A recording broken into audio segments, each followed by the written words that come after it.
खुलुमबाय मागो दमासिनि बयखौबो मानास सेरफा इउटुब चेनेलनि गेजेरजों बयखौबो बरायबाय बे समाव आं नोंथांमोननो दिनैनि ब्लग भिडिअनि गेजेरजों मोनसे जारिमिन हिसाबै आङो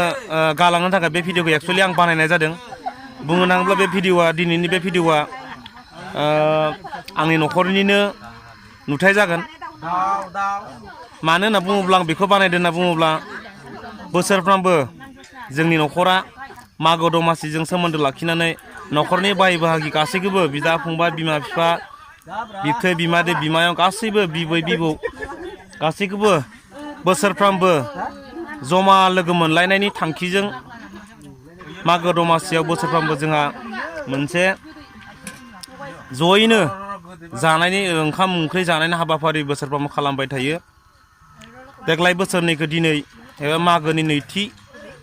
खालाराव जयैनो ओंखाम बोथिसे जयै जालायलायनो होननानै जोंहा फोथार बारियाव न'खरनि गासै बाय बाहागिफ्रा ज' खालामदों जानो होनना थियारि खालामदों दा जोंहा न'खरनि बाय बाहागिया गोबां दं माने जेराव मेरावनो गोसारना दं खिन्थु बेफोरखौ खालामो दाबसे जायगायावनो थानाय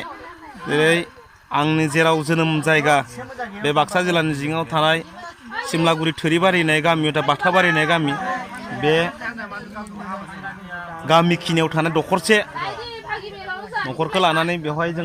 बानायनाय जादों एक्चुअलि आं गासैखौबो आंनि फेमिलिखौ दिनैनि बे गोथार सानाव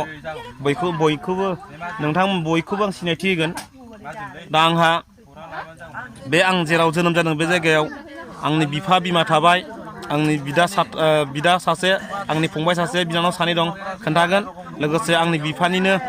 बिदा दं आंनि बिफानि फंबाय सानै दं बिमादैमोन दं खोन्थागोन आंनि बिबै बिबौ हथात आंनि बिबै अरिजिनेला गैला बिथांमोना रुंसारि जालांबाय दा आंनि बिफानिनो बिबथै बिमादै बेफोरखौ आं खोन्थागोन स' नोंथांमोन नायलांनो हागोन आं गिबियावनो आंनिनो बिबौखौ खोन्थागोन एक्चुअलि आंनि भिडिअ बानायनायनि कारना बेनो गोजोन खौसेथिया अराय सम जोंनि न'खराव थाबाय थादों बेखौ आं हास्थायदों प्लास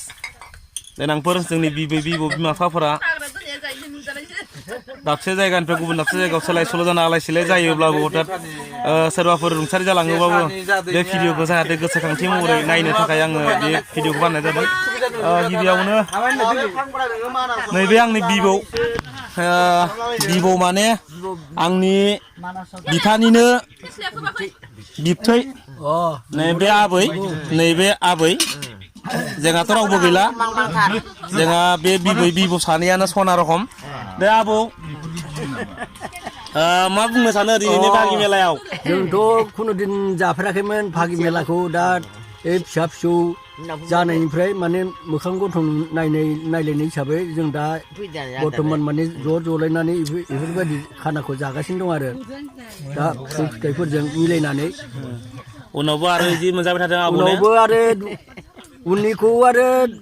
गेजेरावबा मा जायो थांना थाबाय इसोरा लाखिबाय बिदिनो मोनजागोन आरो जोङो होननानै फिसौफोरनाव बिदिनो थाबाय थाथों गोजोनथोंसै मा खालामनो जों बिदिनो प्रतिथानसा खालामनानै थांनो हाबानो जथेस्थ'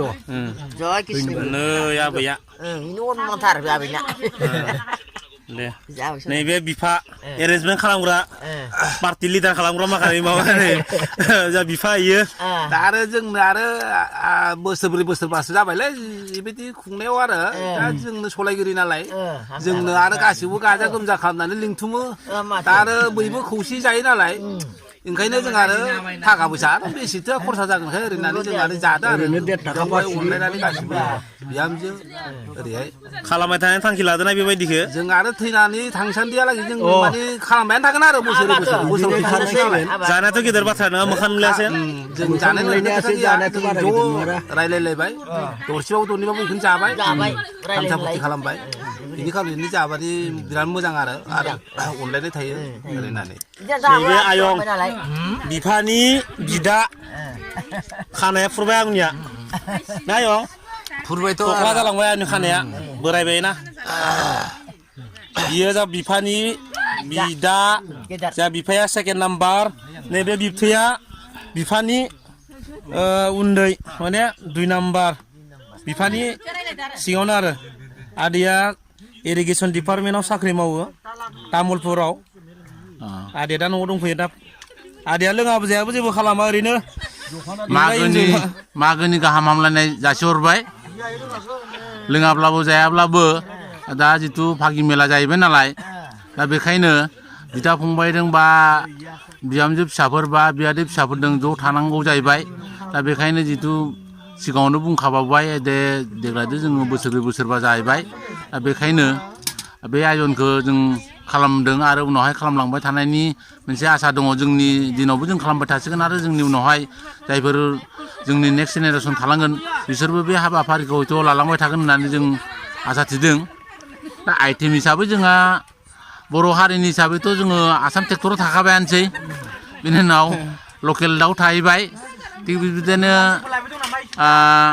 गाजरजों साखनि थाहैबाय माबा माबि थाहैबाय थास'जों आरो दाउ संनाय थाहैबावबाय थिग बेफोरबायदिनो आरो बिदिनो दा नाफाम एवनाय माबा खारज'गुसि लाबावगोननो सामब्राम बिलाइजों नाफाम एवनाय दा बेबायदिनो दा सेसाबो मोन्दोंमोन दिनै मासे दा सेसाखौ जानायानो जानाय नंला बेहाय माने अमा बेदर जाबाय दाउ जाबाय बायदिसिना बेफोरबायदि आरोखि दा बेखायनो जोबनायाव जोंफोरबायदिनो गुबुनफोराबो बेफोरबायदि मागो बा बैसागोआव बागि मेला खालामो जाहाथे बिथांमोनाबो मोजाङै मोजां जालायनो हाथों आरो बे मागो बोथोरावनो जोंनि गासै न'खरनिफ्राय जानानै जोंनि गासै बर' हारियानो जाथों बा आसामनि गासै रायजो राजायानो जाथों बिथांमोननिसिम बे बोसोरा जाहाथे मोजां मोजाङै थांलायनो हायो जों रायजो जालांनो हाथों बेखौ जों हास्थायबाय आरो बयनिसिमबो गाहाम हामलायनाय जासिहरबाय आदैखौ साबायखर बावबाय आदैया इरिगेसन डिपार्टमेन्टआव मावो दा न'आव दंफैयो लोगोसे आदैया मोनसे समाव दुलाराय बर' फरायसा आफाद गभर्नर दख'रा एबसुनि आफादगिरि बिबानाव मोनदोंमोन गोबां सम दख'रा एबसुनि बिबानगिरिबो जानानै आदैया दंमोन दा बेवहाय बे आदैनिनो उन्दैयाव दा बिबथै उन्दैथार सेरगारा मसाहारि आदैखौबो खोन्थागोन आं नै खुलुमबाय आदैयाबो आंनि लोगोफोरखौ बयखौबो गाहाम हामलायनाय बावहरदो जोङो दा न'खरनि बिदा फंबाय बाय बाहागि लानानै दिनै मागोनि जोङो भागि मेला खुंदो बे भागि मेला खुंनायाव जोङो गासैबो रोंगो फुरथि थामसायै जोङो दिनै गाजा गोमजा जानाय लोंनाय जागासिनो दङ बेनि थाखायनो जों दिनै गोजोननाय मोनदों जोंनि आफा गैयाब्लाबो जोंहा बिबथैमोनखौ जों लानानै फैनो हादो आदै फैदो मादै फैदो बेनि थाखायनो जों गोजोननाय मोनदों जोंहा बिहामजो दङ जोंनि बिबाजै दङ जोंनि बिदाफोर दङ जोंनि बियादैफोर दङ जों बिनिखायनो दिनै भागि मेलायाव रोंगो थामसा जि एसे एनै मोनजाब्लाबो जोंनि गोसोआ गोजोननाय मोनदों बिनि थाखायनो मागोनि दिनै नैथि सानखालि जोङो साबायखर बावहरनाय जाबाय नोंथांमोनखौ जों बिदिनो आरो इयुनावबो खुंलांबाय थानो हाथों जों गैयाब्लाबो जोंनि फिसा फिसौआ इयुनाव खुंलांबाय थानो हाथों होननानै जों साबायखर बा जोङो अबंलावरिनाव आर'ज गाबो आरोखि आदैमोनाथ' थिखौनो बुंबाय ना आदैयाबो जों सासेया बुंबाय गुबुन जोंखौ नुनानैबो गुबुननि न'खरफोरा गुबुन जाथि बंस'फोरा बेबायदिनो जानाय लोंनाय गेदेर बाथ्रा नङा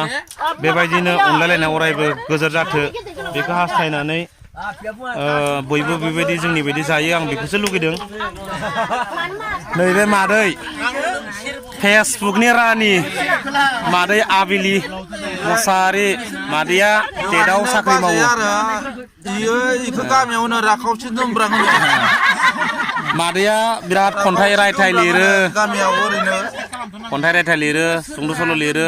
फेसबुकाव गोबां पस्ट खालामो गोबाङानो मिथिगौ आबिलि बसुमतारी होननानै बुङोब्ला खिन्थु आंनि जे बिमादै जायो असे बेखौ सोरबा सोरबा मिथिया दिनै हयथ' बे ब्लगनि गेजेरजों नुयोबा मादैखौ सिनायगोन बे आंनि बिमादै असे दा नैबे मादैया बे समाव मा बुंगोन गोबां मानसिया आंखौ बिदिनो फेसबुकाव नुनानै जेनेबा दिनै चन्दन मुसाहारिनि बिमादै होननानै मिथियाखैमोन दिनै मिथिबाय ओमफ्राय आं बिदिनो गोबां खन्थाइ रायथाइ निजिनि थौले मेलेमजों जि गोसोआव फैयो बेखौ लिरनानै आङो बायदि माबाफोराव साहित्य सभायानो जा बा बबेबा खन्थाइ आवरायनाय माबाफोराव आं थाङो खन्थाइ आंनि जिखिनि मेलेमजों रोंनाय बेखौ आङो जि एसे गोसोआव फैयो लिरनानै आं आवरायहैयो बेनिफ्राय दा जोंहा दिनै मागोनि नैथि खालाराव जों न'खरनि ज' जानानै जों भागि मेला बिदिहाय जों खाना जादो जोङो बोसोरनि खनसे जों बिदिनो बोसोरफ्रोमबो जाबाय थायो बेनिफ्राय दा बेफोरबायदिनो जोंखौ नुनानै गुबुनाबो जाहाथे सोलोंथो बयहाबो जाहाथे जाथि बंस' बेबायदि ज' जानानै बोसोराव खनसे बिदि ज' जालायोबा बयबो गोसोआव अनलायनाय फैयो बायदिसिना माबा साननायफोरा गोसोनिफ्राय जानगार जायो बयबो जाहाथे जोंखौ नुनानै सोलोंथो होननानै जों बेफोरबायदि माबाखौ दिनै माबानाय जादों आरो बिमादै उन्दैथार इयो मादै बुंगोन माबाफोर होनखाबाय ना नै बिनानाव आंनि बिनानाव इयो नैबे सासे बे गेदेर बे उन्दै बियो क'क्राझाराव MA फरायगासिनो दं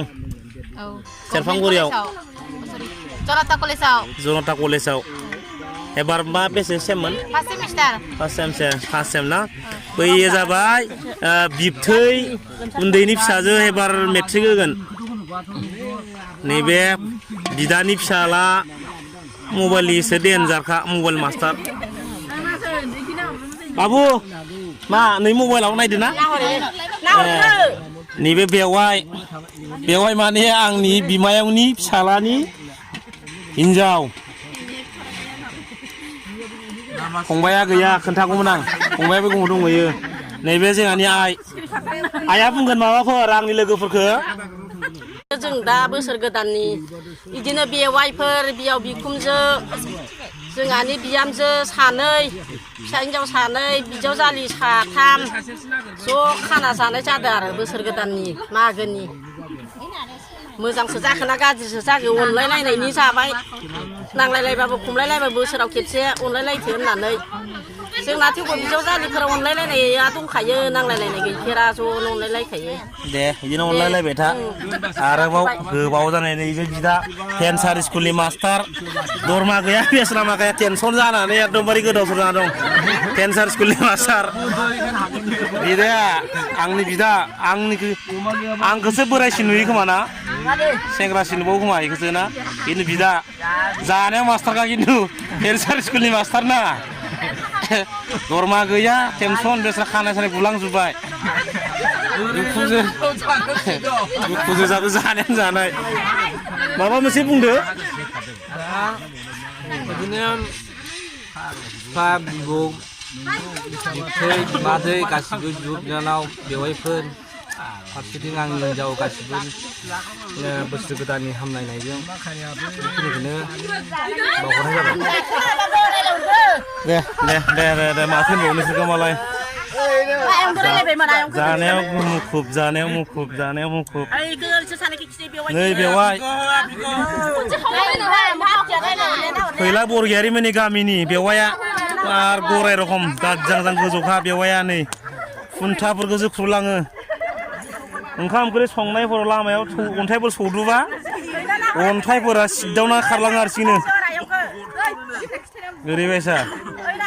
फिसा बिला खन्थाफोराथ' हारसिं गुलाङो जुग फुनायनि समावनो बिराद दुरबललै आयंआ एकदमबारे बुरिथारबाय नायनो बिमायं संनाया बिराद मुखुब आयं संनायाव बिराद मुखुब गोथाव जागोन ना जाया बुरि मानसि ना बिदि टिभियाव नुगोन माबा मबाइलाव नुगोन बा गियो एसे सक जायो मा जागोन आरो एसे जे बुरि मानसि वा आयं दे गोथाव बानायदे जानोसै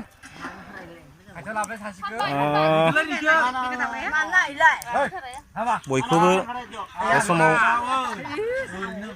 मागो दमासिनि फिन न'खरनि जानानै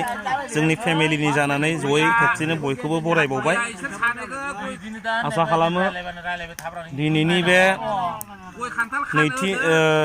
मागो दमासिनि नैथि खालार गोथार सानाव जोंनि बे न'खरा जयै जेरै जादों थिग बेबायदिनो मागो दमासियानो जा बैसागो फोरबोआनो जा जिखुनु मोजां बाराय सम लानानै न'खरनि बयखौबो बाय बाहागिखौ जयै खेबसे लोगो हमलायनाय थांखिजों ओंखाम खबसे जि मोनजायो बेदर फिसा जौ सेरेबनि खोथा गैलाया ओंखाम खबसे जयै जालायनानै जयै लोगो मोनलायनाय थांखिजों बयबो बेबायदि जायोबा मोजां जायो आंबो बेखौ लुबैदों बेवहाय जोंहानि बिमा बिफा बिबथै बिमादै बिबै बिबौ गासिबो दा गुबुन गुबुन जायगायाव बयबो गोसारलायनानै थायो बयबो बिबथै बिमादैमोना सानलायनायनि गेजेरजों दिनैनि बे गोथार सानाव बयबो ज' लोगो मोनलायनाय थांखिजों बिथांमोना जयैनो मोनसे ओंखाम जानो थाखाय बिथांमोना दैमानि सेराव फोथारबारियाव आलादा मोनसे जायगायाव माने निजोम जायगायाव बिथांमोना बिराद रंजा खुसि ओंखाम खबसे जानो थाखाय बिथां एरेन्जमेन्ट खालामदों साबायखर थादों बयनिसिमबो आंनि एरेन्जमेन्ट खालामग्रा बिमा बिफा गासिखौबो आं फिन आरोबाव बेबायदिनो इयुन समावबो जयै मिनि खुसि लोगो मोनलायबाय थादों आं बेखौ आफा इसोर अबंलावरिनाव आर'ज गाबबाय जोबनायाव बयनिसिमबो फिन खेबसेबाव गाहाम हामलायनाय बावहरनानै जोंनि न'खरा आलो गोजोनै बेबायदिनो सुख सान्थि मोनजाबाय थाथों अबंलावरिया जोंनो बोर होथों जोंनि अनलायनायाव अराय खौसेथि गोरायै थाबाय थाथों आं बेखौ मिजिंथिनानै दिनैनि बे न'खरनि जमायै जानाय ओंखाम खबसे ज' जालायनाय बेखौ दिन्थिनो थाखाय भिडिअ बानायनाय बे नुथायखौ आं फोजोबनो सानबाय नै बेवाय खेबसे नायबावदो बयबो जोबनो गोनांनि देनजारखासो जोंहानि बेवाया खुन्थाजों खुलांबा सेस जलांखायो माबाफोर बुंगोन नामा बेवाया